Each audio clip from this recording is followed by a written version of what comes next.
2024년 7월 28일 천안광성교회 주일 예배 시작하겠습니다.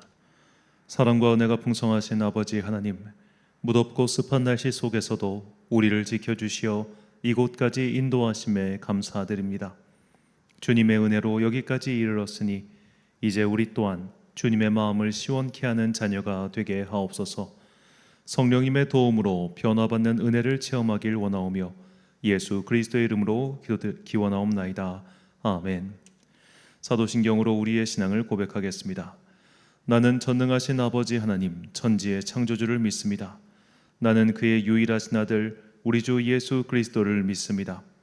그는 성령으로 잉태되어 동정녀 마리아에게서 나시고 본디오 빌라도에게 고난을 받아 십자가에 못 박혀 죽으시고 장사된 지 사흘 만에 죽은 자 가운데서 다시 살아나셨으며 하늘에 오르시어 전능하신 아버지 하나님 우편에 앉아 계시다가 거기로부터 살아있는 자와 죽은 자를 심판하러 오십니다. 나는 성령을 믿으며 거룩한 공교회와 성도의 교제와 죄를 용서받는 것과 몸의 부활과 영생을 믿습니다. 아멘. 찬송가 32장 찬양하겠습니다.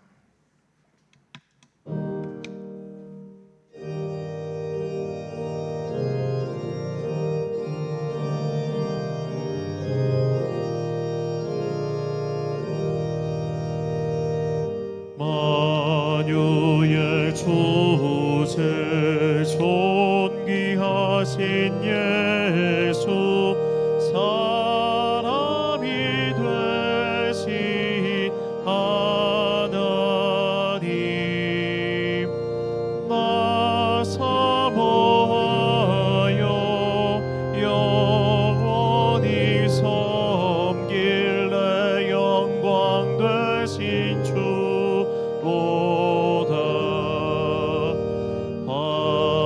화려한 동산 모성한 저수호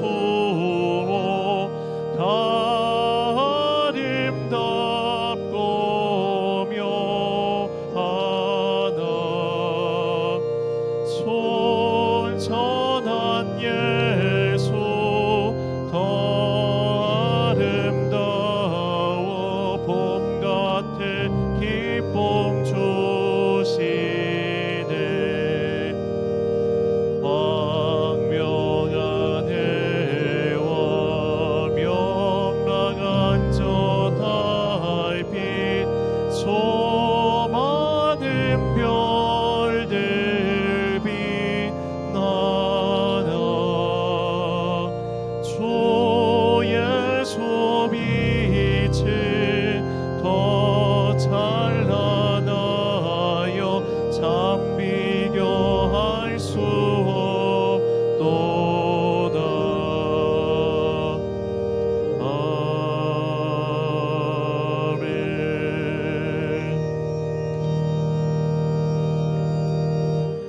한 주간 동안 하나님과 나만 아는 죄를 고백하며 침묵으로 회개의 기도를 드리겠습니다.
다 함께 공동기도를 드리겠습니다. 사랑과 은혜가 풍성하신 아버지 하나님, 여름의 무더위가 절정에 달했습니다.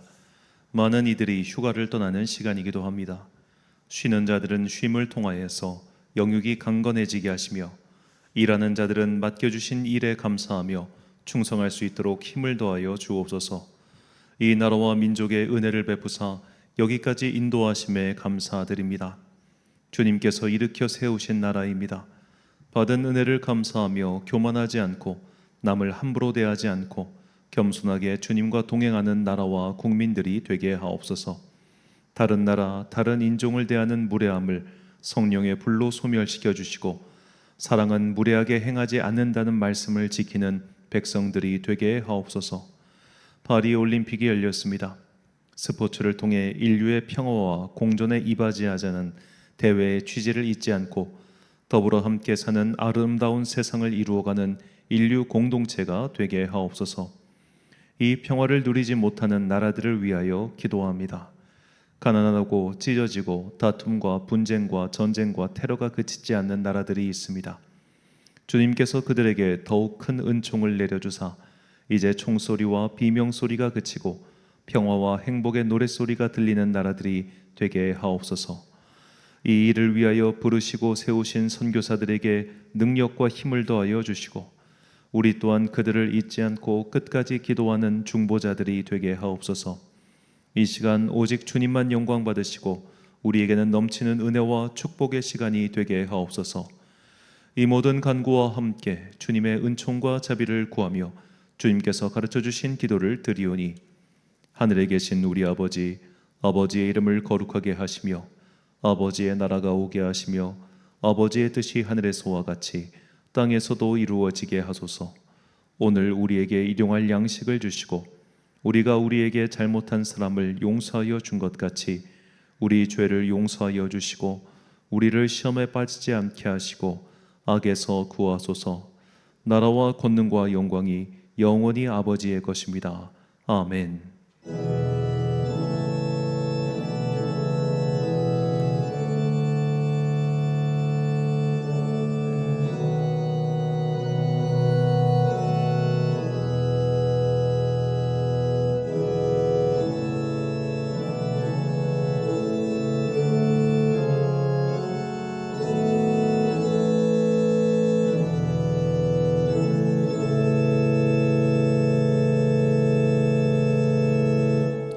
사제의 말씀 선포하겠습니다.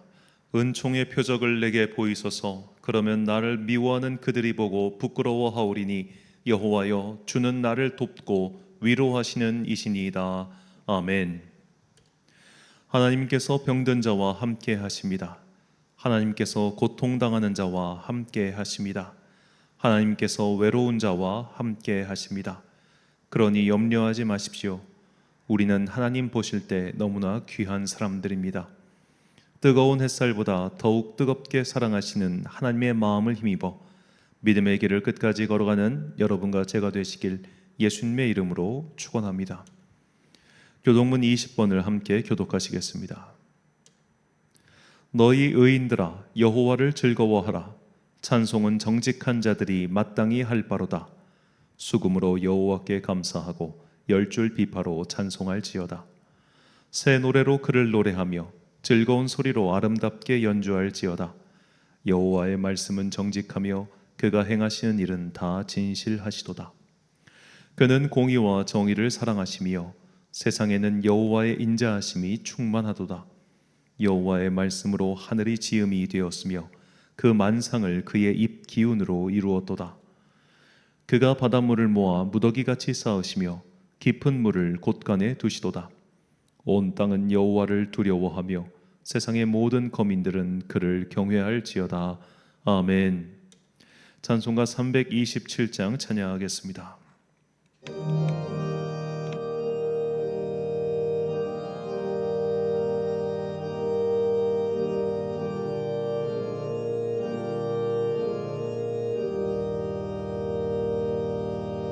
주님 조실과 병미를 얻기 위해 너는 정성껏 기도했나. 주의 제단 앞에 모두 바치기 전 복을 받을 줄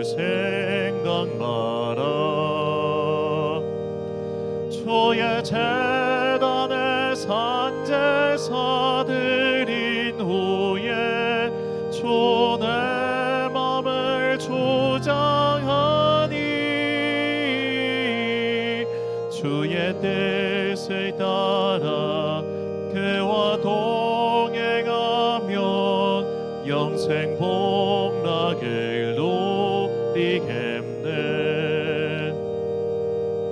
주의 밝은 빛에 항상 활동하며 선한 사업을 힘쓰겠나. 자유 얻으려면 주의 뜻을 따라 너의 모든 것 희생하라. 주의 재단에 산제사 드린 후에 주 내 맘을 주장하니 주의 뜻을 따라 그와 동행하며 영생 복락을 누리네. 주의 제단 앞에 모두 바친 후에 주와 온전히 사귀겠나. 주님 주신 기쁨 또한 그의 사랑 어찌 말로 다 용하랴. 주의 재단에 산제사 드린 후에 주 내 맘을 주장하니 주의 뜻을 따라 그와 동행하며 영생 복락을 누리겠네.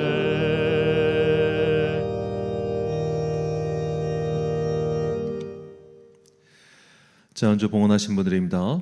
오영은 집사님 가정에서 주저헌금 드리셨습니다. 11조헌금 김봉석 집사님 드리셨고요. 감사헌금 한윤서 청소년 캐나다로 유학을 떠나게 되었는데 이제 내일부터 캐나다로 갑니다.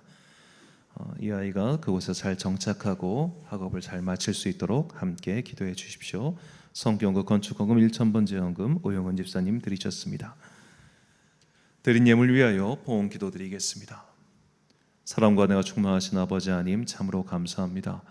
이 무더운 여름 날씨에도 불구하고 주님께서 우리에게 은혜의 구름 기둥으로 인도하사 안전하고 건강하게 예배드릴 수 있도록 해주시니 감사합니다.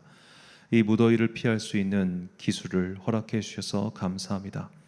우리에게 에어컨이라고 하는 선풍기라고 하는 과학의 좋은 이기, 좋은 것을 우리에게 허락하여 주셔서 우리가 이 무더운 여름을 잘 지낼 수 있게 되었습니다. 그러나 주님, 이 냉매로 인해서 발생하는 여러 가지 뜨거운 열기로 인해 도시의 열섬 현상이 심화되고 그래서 온난화가 가속되고 있는 것 또한 우리가 알고 있습니다. 이러한 문제들을 해결할 수 있는 지혜로운 마음을 우리에게 허락하여 주사 이 지구 환경과 더불어서 살아갈 수 있는 우리의 선한 마음을 주께서 일깨워 주옵소서. 오늘도 각자의 삶을 열심히 살아가고 있는 당신의 자녀들이 있사오니 그 열심히 살아가는 마치 일개미와 같은 그 작디 작은 인생들을 주께서 돌봐주시고 그들을 은혜의 강가로 인도하여 주옵소서. 오늘 말씀을 통하여 예배를 통하여 우리의 영혼을 새롭게 하는 영혼의 생수가 흘러넘치기를 소망합니다. 갈급한 심령들에게 은혜를 더하여 주셔서 앞으로 남은 삶을 주님의 은혜 가운데 동행할 수 있는 능력이 우리 가운데 새롭게 일어나게 하여 주옵소서. 말씀을 통하여 우리를 새롭게 하시는 주님의 은총이 넘쳐 흐르기를 간절히 소망하오며 이 모든 말씀 우리 구주 예수 그리스도의 이름으로 기도드립니다. 아멘.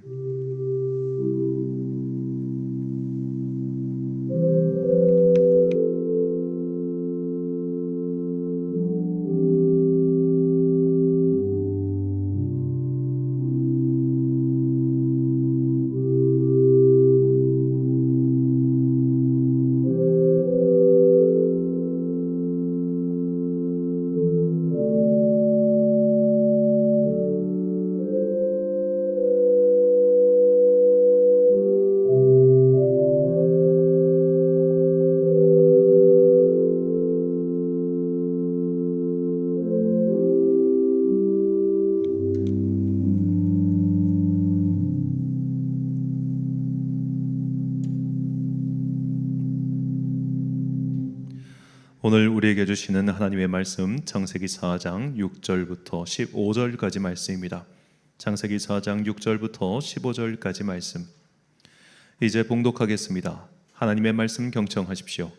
여호와께서 가인에게 이르시되 내가 분하여 함은 어찌 됨이뇨 안색이 변함은 어찌 됨이냐 내가 선을 행하면 어찌 낯을 들지 못하겠느냐 선을 행하지 아니하면 죄가 문에 엎드려 있느니라 죄가 너를 원하나 너는 죄를 다스릴지니라 가인이 그의 아우 아벨에게 말하고 그들이 들에 있을 때에 가인이 그의 아우 아벨을 쳐 죽이니라 여호와께서 가인에게 이르시되 내 아우 아벨이 어디 있느냐 그가 이르되 내가 알지 못하나이다 내가 내 아우를 지키는 자니이까 이르시되 내가 무엇을 하였느냐 내 아우의 핏소리가 땅에서부터 내게 호소하느니라 땅이 그 입을 벌려 내 손에서부터 내 아우의 피를 받았은즉 내가 땅에서 저주를 받으리니 내가 밭을 갈아도 땅이 다시는 그 효력을 내게 주지 아니할 것이요 너는 땅에서 피하여 유리하는 자가 되리라 가인이 여호와께 아뢰되 내 죄벌이 지기가 너무 무거우니이다 주께서 오늘 이 지변에서 나를 쫓아내시온즉 내가 주의 낯을 배우지 못하리니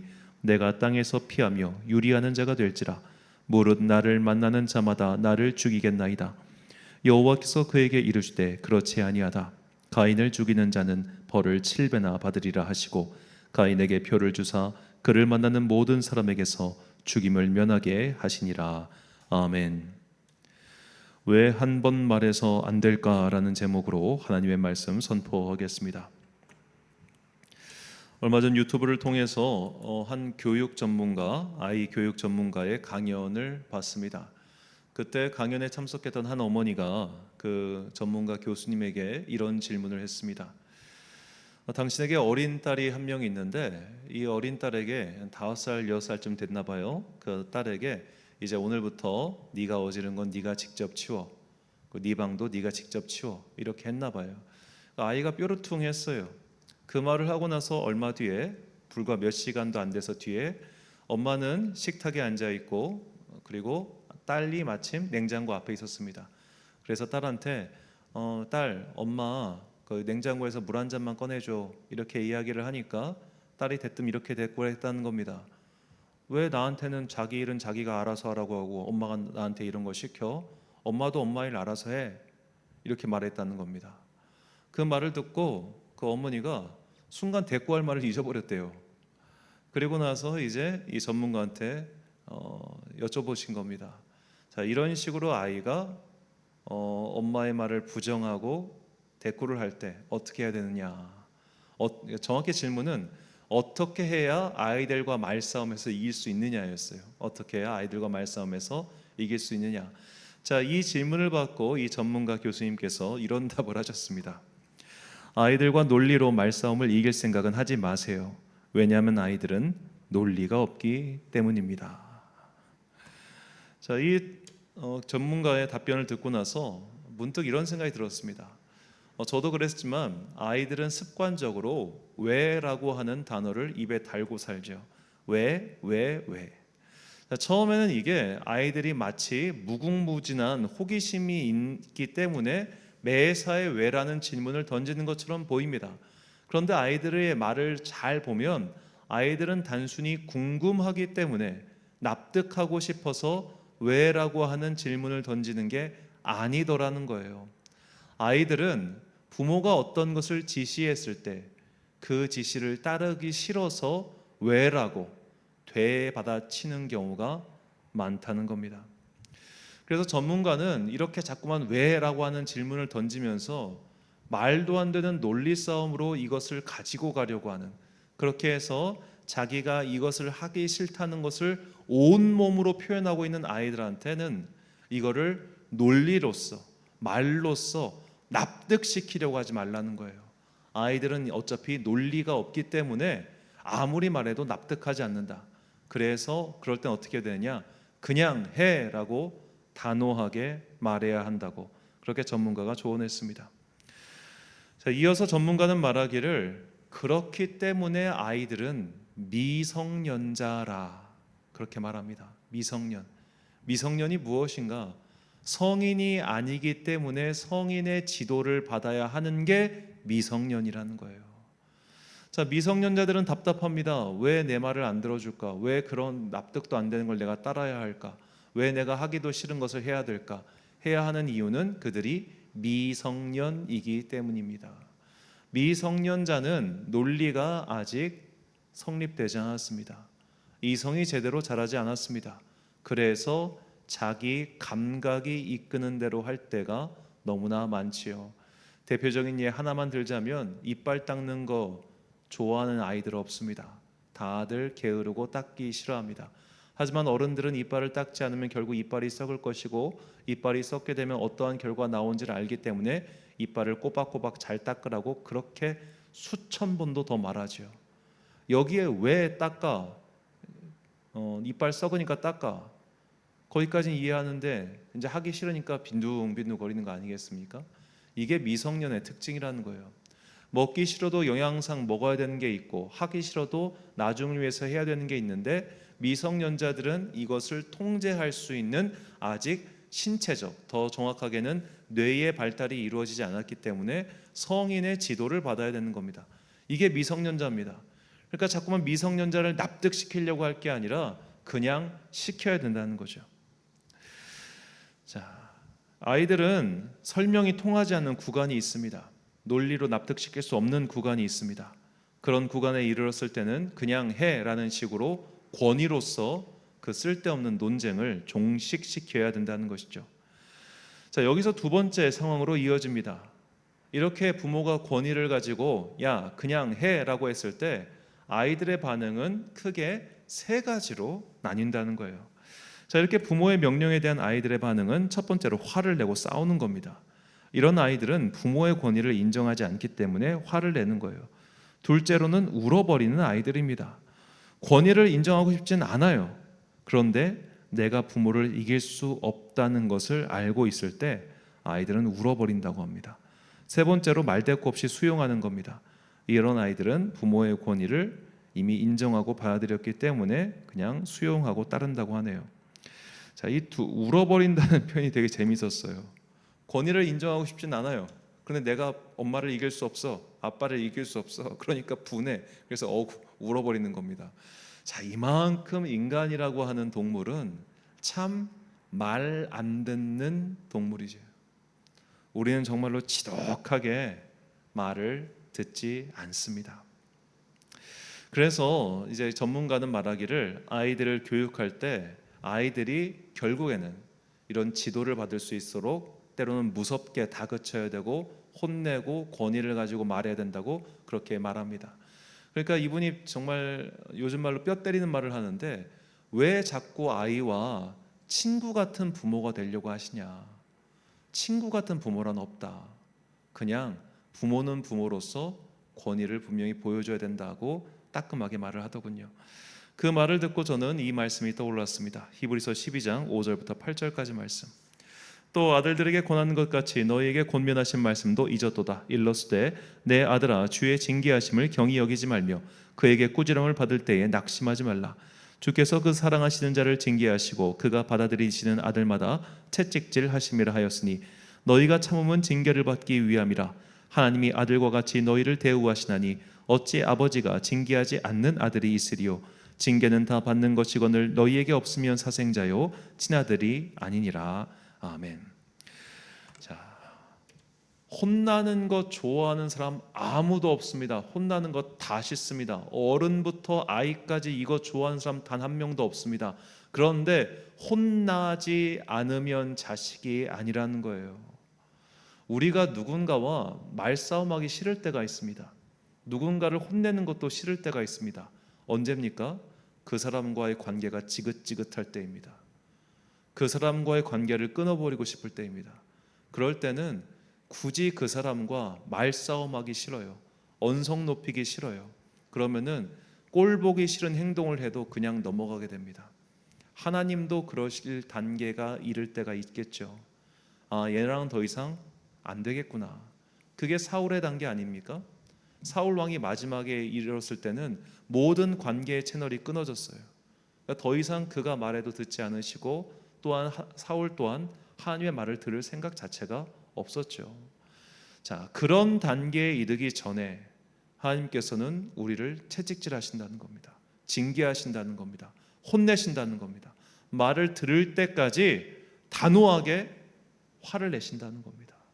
이런 것이 우리에게 임했을 때 울거나 억울해하거나 분해할 것이 아니라 이것이 하나님께서 나를 사랑하시는 증거구나 라고 받아들이라는 겁니다.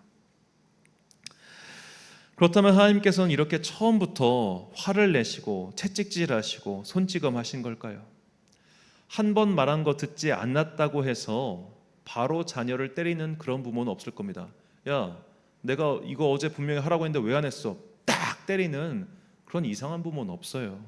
한 번 말하고 두 번 말하고 마침내 똑같은 일을 한 10번 말하고 나서야 그때부터는 화가 치솟고 입에서 고운 말이 나오지 않는다는 겁니다.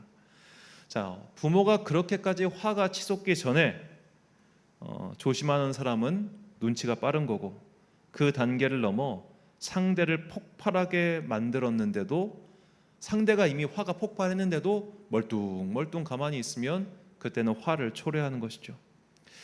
하나님께서는 지금도 우리에게 알아듣게 말씀하십니다. 여러 가지 방법으로 우리의 양심을 통해, 또 성경 말씀을 통해, 설교와 주변 사람들을 통해 우리가 바른 삶을 살도록, 그릇된 길을 가지 않도록, 한데 얻어맞지 않도록 계속 가르쳐주고 계십니다.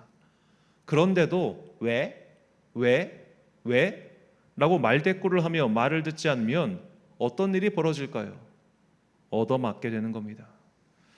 자, 오늘 본문은 가인과 아벨 사이에서 일어난 일의 결과입니다. 최초의 인류, 아담의 아들 가인과 아벨. 그러니까 사실 최초의 인류군이라고 할 수 있겠죠.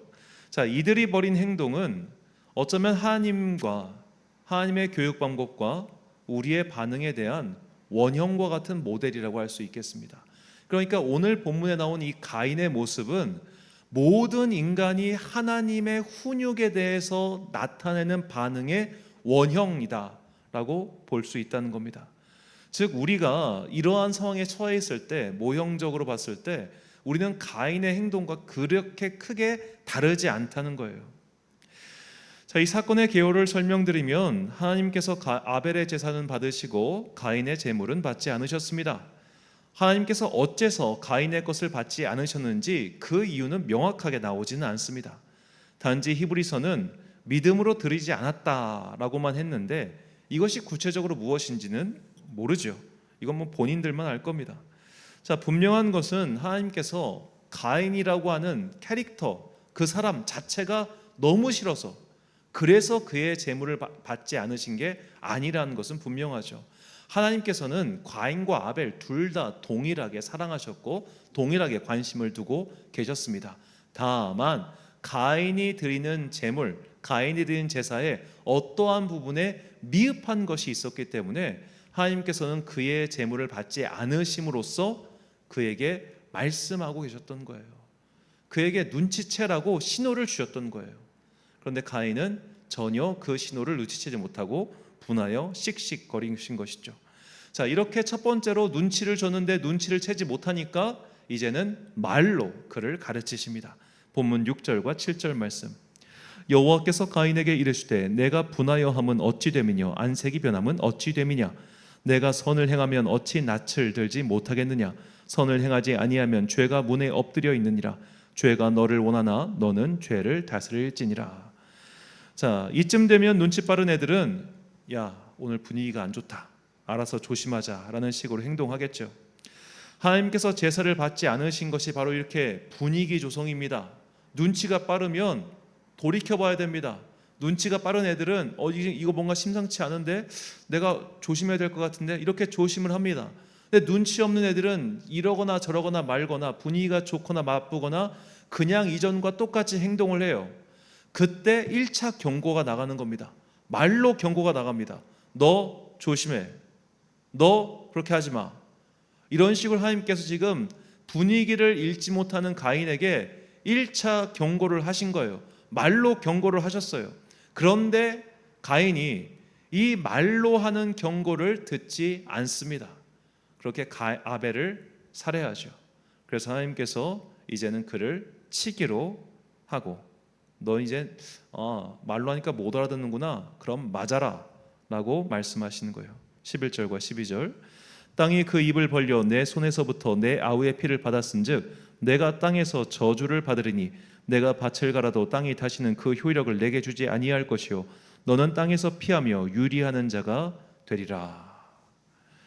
자, 이렇게 하나님의 강한 경고, 즉 얻어맞음, 징계가 선포된 후에야 가인이 제발 나 좀 살려주세요 그래요.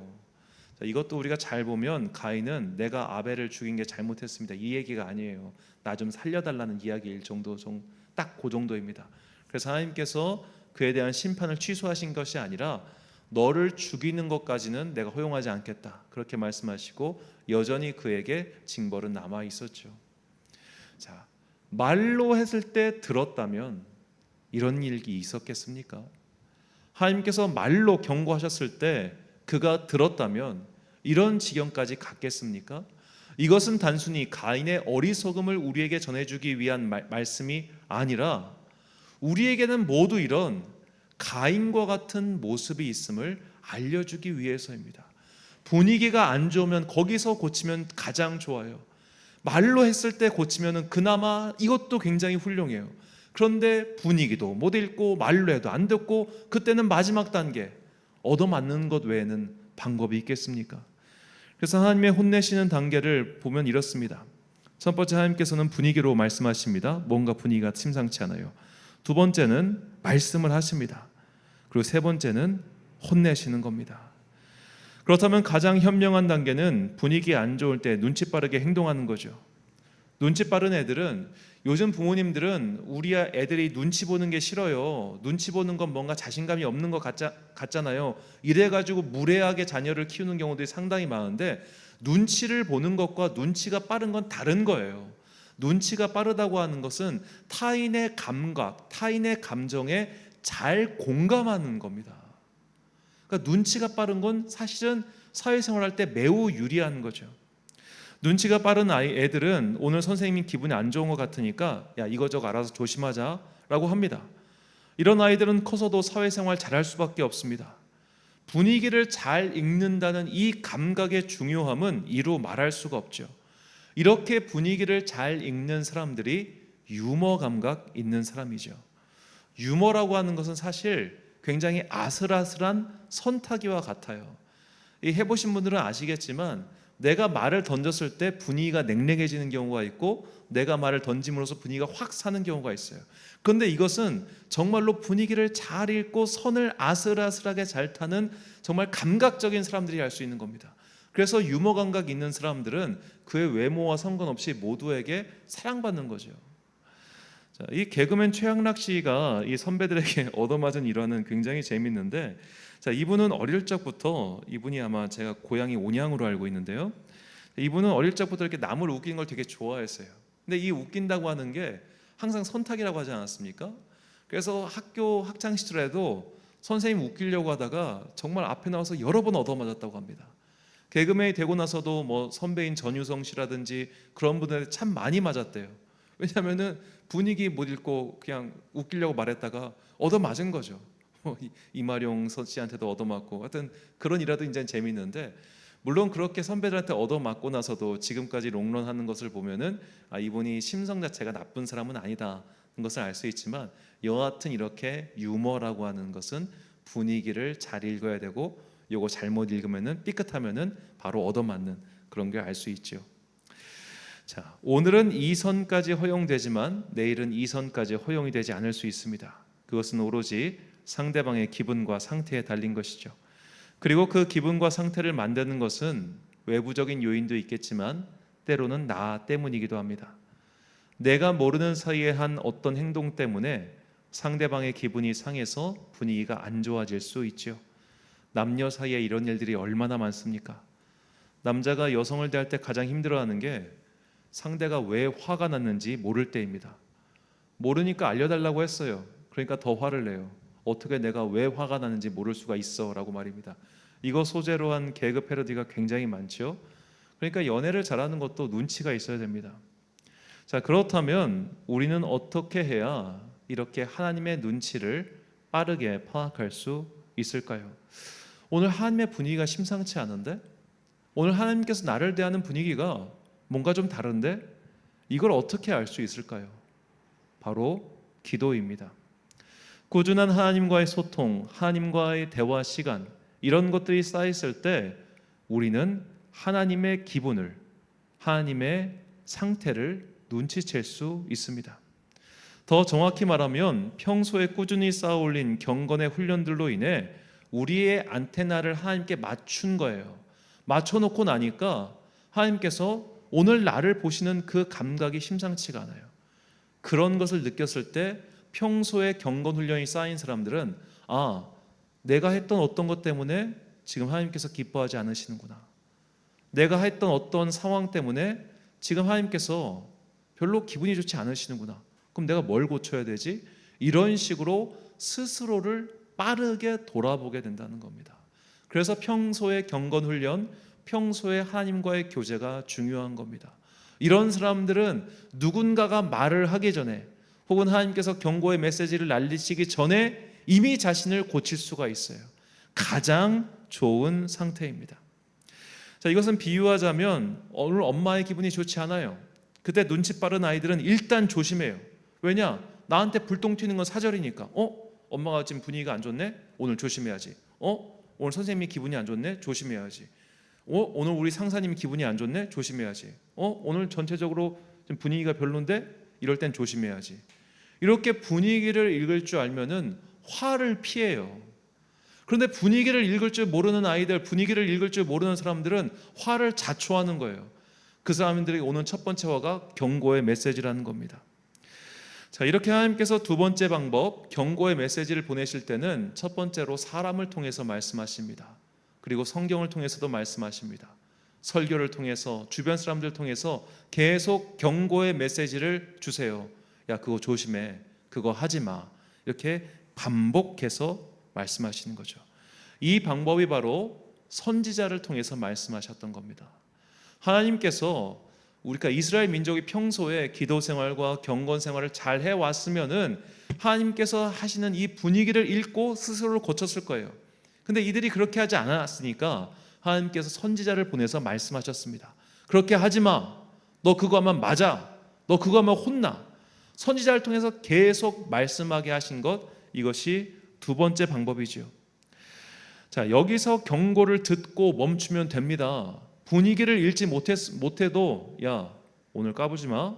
이 말 들었을 때 멈추면 되는 거예요. 그런데 인간은요, 여기서 멈추지를 않아요. 그게 제일 문제입니다. 인간은 한 번 말해서 이렇게 알아듣고 고치는 경우가 너무나 드뭅니다. 자, 중국의 성인인 공자에게는 많은 제자들이 있었는데 공자는 그 중에 안회라고 하는 제자를 가장 사랑했습니다. 그의 자가 연이기 때문에 어떤 사람들은 안연이라고 부르기도 합니다. 자, 이 안회가 죽었을 때 공자가 너무 통곡을 해요. 그러니까 제자들이 선생님, 그렇게까지 우시는 것은 선생님께서 평소에 말씀하셨던 예의에서 어긋나는 것 같습니다. 이것은 중용이라고 하는 가치에서 어긋나는 것 같습니다. 그렇게 말할 정도로 공자가 그의 죽음에 한탄하며 대성통곡을 했습니다. 그렇다면 공자는 어째서 이 안회라고 하는 제자를 그토록 사랑했는가? 이 안회의 행적을 공자가 두 단어로 요약을 해서 말해요. 그는 불천노하였고 불이과하였다. 화를 옮기지 않았다. 즉 화를 내게 하지 않았다는 겁니다. 그리고 불이과, 실수를 두 번 반복하지 않았다. 자, 부모가 자녀 키우면서 나는 우리 아들 키우면서 화를 낸 적이 한 번도 없어. 왜? 우리 아들은 한 번 말하면 다 들었거든. 그런 아들이 있으면 나한테 제발 좀 데리고 와봐요. 그런 인간이 나 너무 궁금하니까. 탤런트 고소영 씨인가요? 인터뷰할 때 그 고소영 씨도 자녀 키울 때 화를 내세요? 장동건 닮은 아들이니까 화 안 낼 것 같아요. 뭐 이렇게 얘기를 하니까, 인터뷰어가 얘기를 하니까 고소영 씨가 자식 키울 때 화내지 말라는 것은 자식 안 키워본 사람들이 하는 이야기라고, 화가 안 날 수가 없다고 그런 말을 한 게 기억이 나는데요. 자, 불이과, 불천노, 화를 일으키지 않고 한 번 말하면 알아듣는 그런 단계는 정말 정말 드물지 않겠습니까? 그러니까 오죽하면 이 아내를 가리켜 공자도 말하기를 나도 제 말 못해, 그런 말을 했어요. 이런 단계는 정말 성인에게나 일어나는 단계인 것 같아요. 한 번 말하면 듣는 것. 우리는 대부분 한 번 말하면 못 알아들어요. 한 번 말해선 안 고쳐요. 그러니까 대부분 세 번째 단계, 즉 얻어맞는 단계에 대부분 가게 됩니다. 대부분 하나님께 얻어맞고 하나님께 징계를 받고 그제서야 스스로 조심하며 고치면 그것도 다행인 것이죠. 자, 이것을 비유하면 이렇습니다. 하나님께서 혼내시는 단계가 있습니다. 1단계, 분위기가 안 좋습니다. 이것은 우리가 기도를 통해서 알 수 있어요. 2단계, 뭔가 말씀을 하십니다. 이것은 주변 사람들을 통해서 알 수 있습니다. 그리고 마침내 세 번째 단계에 이릅니다. 하나님께 징계를 받는 겁니다. 얻어맞아야 그때부터 조심하고 얻어맞아야 그때부터 깨우치게 되는 것, 이게 사실 대부분 우리가 겪게 되는 단계죠. 저도 어릴 적에 참 입조심 못해서 많이 혼나고 많이 얻어맞았습니다. 부모님께서 항상 입조심해라 입조심해라 그 말씀을 하셨는데도 분위기를 못 읽고 입조심을 못했어요. 그러다가 중학교 3학년 때 정말 선생님한테 제대로 맞았습니다. 제가 정확히 어떤 말을 했는지는 기억은 안 나는데 체육 시간이었던 것만 기억합니다. 근데 체육 시간이었는데 제가 선생님 앞에서 좀 이렇게 분위기 그날 못 읽고 좀 껄렁껄렁하게 말을 했던 것 같아요. 저는 그때 태어나서 처음으로 발로 얼굴을 맞아봤습니다. 그분이 좀 키가 작은 선생님이었는데 발차기로 제 얼굴을 때리신 거예요. 정말 한 방이 아니고 수십 대를 맞았습니다. 태어나서 그렇게 맞아본 적이 없는데 운동장 이 끝에서 저 끝까지 맞으면서 갔어요. 몇십 대를 얻어맞고 나서 그분이 이제 화가 풀리셨는지 입 벌려봐. 근데 그분이 정말 때리는데 아주 재주가 있는 분이라 그렇게 발로 맞고 주먹으로 얻어맞았는데도 제가 멍이 들질 않았어요. 그러니까 그 와중에도 제대로 때리셨더라고. 그때 이후로 제가 참 어른들 앞에서 입조심을 하긴 하는데 그런데도 말에 실수가 많은 사람입니다. 그러니까 사람은 이렇게 얻어맞고 나서야 조금 고쳐요. 정말 신나게 얻어맞고 나서야 요만큼 바뀌는 게 인간이라는 겁니다. 자, 그렇게 어리석은 우리였기 때문에 우리가 미성년자인 거죠. 근데 미성년자일 때는 그나마 어른들에게 이렇게 맞고 끝나요. 어른들에게 경고의 말씀을 맞고 끝나요. 성년이 돼서도 선을 넘으면, 성령이 돼서도 고쳐야 할 것을 고치지 않으면 어떻게 되겠습니까? 그때는 공권력이 나서서 나를 고치려 들 겁니다. 어리석은 자들은 걸리지 않을 때까지, 얻어맞기 전까지 행동을 고치지 않습니다. 걸리고 나서도 행동을 반복하면 가중처벌받지요. 끝까지 음주운전 못 고치는 사람들, 완전히 망하고 바닥을 치고 나서도 도박을 끊지 못하는 사람들, 그런 사람들 많습니다. 어째서 이렇게 말을 안 듣고 꼭 얻어맞아야 되고 그러고 나서도 고치지 않을까요? 고집스럽기 때문입니다. 로마서 2장 5절 말씀, 다만 내 고집과 회개하지 아니한 마음을 따라 진노의 날 곧 하나님의 의로우신 심판이 나타나는 그날에 임할 진노를 내게 쌓는도다. 아멘. 자, 너의 고집스러운 마음이 진노의 마일리지를 쌓고 있다는 거예요. 하나님께 얻어맞을 준비를 차곡차곡 쌓아놓고 있다는 겁니다. 여기서 고집이라고 번역한 헬라어는 스켈론테스인데 이는 다리뼈를 뜻하는 헬라어 단어로 오직 여기서만 한 번 사용된 단어입니다. 고집스러운 것은 뼈와 같다는 거예요. 단단한 다리뼈와 같아요. 이 단단한 다리뼈 어떻게 하면 바꿀 수 있습니까? 부서져야 됩니다. 완전히 부서져 가지고 그거 뼈대를 강철로 해가지고 스크루를 조여가지고 교정하기, 완전히 그냥 새로 조립하기 전까지는 이 다리뼈는 부드러운 걸로는 교정이 안 된다는 거죠. 우리의 고집이 그렇습니다. 우리의 고집스러운 마음이 안 바꿉니다. 얻어맞기 전까지는 도저히 바뀌지를 않습니다. 그러면 어떻게 해야 됩니까? 바로 성령님의 도움이 필요한 거죠. 성령님의 도움이 없이는 우리의 고집이 꺾이질 않습니다. 평소 경건 훈련이 안 되어 있는 사람, 그래서 하나님의 분위기를 읽지 못하는 우리와 같은 평범한 사람들은 오직 주님의 도움만으로 변화가 가능합니다. 하나님의 은혜로 인생이 변화한 사람들의 모든 경우를 돌아보십시오. 다들 한 번 말했을 때 듣지 않았어요.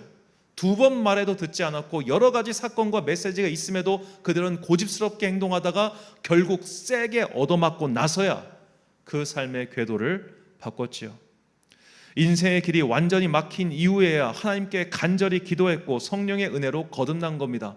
그러니까 삼손과 같이 마지막에 돼서야 완전히 망하고 두 눈이 뽑히고 나서야 그제서야 하나님께 매달리는 게 우리의 모두의 동일한 모습이라는 거죠. 제가 참 존경하는 한 목사님도 그런 분이셨습니다. 이분이 젊은 시절에 정말 술, 담배에 쩔어 살았습니다. 술을 얼마나 좋아했는지 평일날 저녁에 일본으로 비행기 타고 가서 일본에서 긴자 가서 밤새 술 마시고 아침 비행기 타고 김포공항 돌아와서 출근했대요. 가가지고 정말 그 당시에 한 지방의 아파트 한 채 살 수 있을 만큼의 술을 퍼마시고 돌아오고 담배 피고, 그러니 뭐 부인이 그 삶을 어떻게 견디겠습니까? 어느 날 부인의 일기장을 보니까 그 안에 죽고 싶다 그 글을 보고 깨우쳤다는 거예요. 바꿔 말하면은 그제서야, 그 지경에 처해서야, 내 부인이 나 정말 언제 죽을까 고민하는 그 지경에 처해서야 겨우 정신을 차렸다는 겁니다. 그때 정신 차린 것도 다행이죠. 결국 뭐 그분이 은퇴 이후에 지금 건강이 안 좋으신데 제가 그렇게 떠올라요. 아무리 회개하고 돌이켰어도 30대 시절에 술, 담배로 망쳐놓은 건강을 돌이킬 수가 없구나 라는 생각을 가끔 합니다. 자, 이렇게 후드려 맞고 나서야, 그제서야 내 삶을 고칠 수 있다면 그 지나간 과거의 것들은 여전히 남아 있습니다. 그러니까 맞기 전에 고칠 수 있도록, 우리가 너무 단단해져서 완전히 뽀개지기 전에 바꿀 수 있도록 성령님께서 우리에게 부드러운 마음을 달라고 우리가 항상 기도해야겠지요. 그러므로 항상 성령님의 임재를 구하는 사람, 그런 사람들이 지혜가 있는 자들입니다. 지혜가 있는 사람들은 끝까지 고집부리다가 얻어맞지 않고 경고의 말씀을 듣고 고치려고 노력합니다. 말씀을 들었을 때 즉각적으로 움직일 수 있는 사람들, 그런 지혜의 마음을 완악한 우리가 구해야겠지요. 이렇게 지혜롭게 살아가는 자들에게 주시는 하나님의 말씀입니다. 에스겔서 36장 26절과 27절 말씀 같이 봉독하겠습니다. 또 새 영을 너희 속에 두고 새 마음을 너희에게 주되 너희 육신에서 굳은 마음을 제거하고 부드러운 마음을 줄 것이며 또 내 영을 너희 속에 두어 너희로 내 율례를 행하게 하리니 너희가 내 규례를 지켜 행할지라. 아멘. 사랑하는 천안광성교회 성도 여러분, 그리고 이 예배를 함께 드리고 계신 귀한 주님의 자녀 여러분, 하나님의 분위기를 읽고 가장 빠른 시간에 가장 좋은 방법으로 스스로를 바꿔가는 지혜로운 자녀들이 되시길 바랍니다. 오늘은 조심해야지, 오늘은 신중해야지, 그런 식으로 자신을 돌이켜볼 수 있다면 인생에서 닥치는 큰 화를 반드시 피할 수 있습니다. 그런 눈치가 없다면 귀라도 열어두십시오. 하나님께서는 분명히 당신 주변에 선지자와 같은 이들을 보내시어 경고의 말씀을 전하고 계십니다. 하나님께서는 설교를 통하여 주변 사람들의 충고를 통하여 말씀하고 계십니다. 그 경고에 귀를 기울이십시오. 특히 내 양심을 찌르는 말씀에 귀 기울이십시오. 아직 말씀이라는 칼이 내 영혼에 박히고 있다면 그것은 아직 다리뼈와 같이 고집스러운 단계에 이르지 않았다는 증거이니 말씀이 들린다면 그것 또한 감사함으로 여기십시오. 이렇게 해도 안 되고 저렇게 해도 안 될 때 하나님께서는 마지막 방법으로 회초리를 드실 겁니다.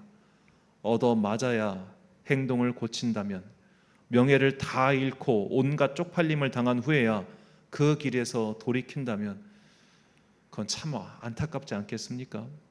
하나님께서 기회를 주실 때 기회를 잡으시길 바랍니다.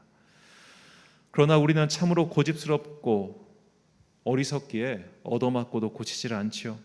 그들의 그렇게 후드려 맞고서도 옛날 생활을 고집합니다.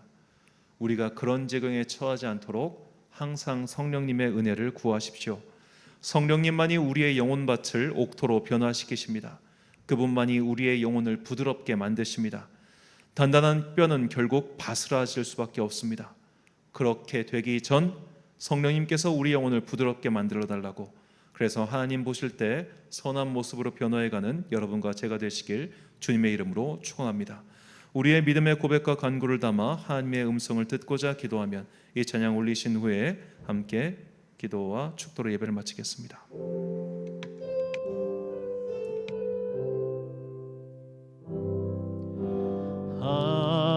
하나님의 음성을 듣고자 기도하며 귀를 기울이시고 내 기도를 들어주신다네.